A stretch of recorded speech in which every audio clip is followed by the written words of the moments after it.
લખતર ગાયત્રી મંદિર સામે આવેલ કોમ્પ્લેક્સની અંદર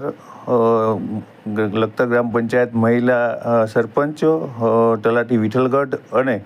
તેના મળતિયાઓની શંકાસ્પદ ભૂમિકા હોવાનું જણાવી વિડીયો વાયરલ કરવામાં આવ્યા. લખતર ગામમાં છેલ્લા ઘણા વર્ષોથી ભ્રષ્ટાચારે માજા મૂકી છે, ત્યારે જાગૃત નાગરિક દ્વારા એક આ કોમ્પ્લેક્સ છે જે ગાયત્રી મંદિર સામે બની રહ્યું છે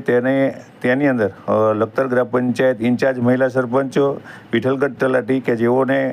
રાઇટ નહીં હોવા છતાં તેમને આના કાગળિયાઓમાં સહી કરી અને વિઠ્ઠલગઢ સ્પષ્ટપણે લખેલું છે. સાથે એ બે વ્યક્તિઓ એવા છે કે તેઓને આને પાડોશી જ નથી, છતાં પંચરોજ કામની અંદર તેમના દ્વારા સહી કરવામાં આવી છે. આથી જાગૃત નાગરિક દ્વારા જણાવવામાં આવ્યું છે કે આમાં મોટા પાયે ભ્રષ્ટાચાર કરી અને આ મંજૂરી આપવામાં આવી છે, કારણ કે મહિલા સરપંચ દ્વારા 2 વાર લખતર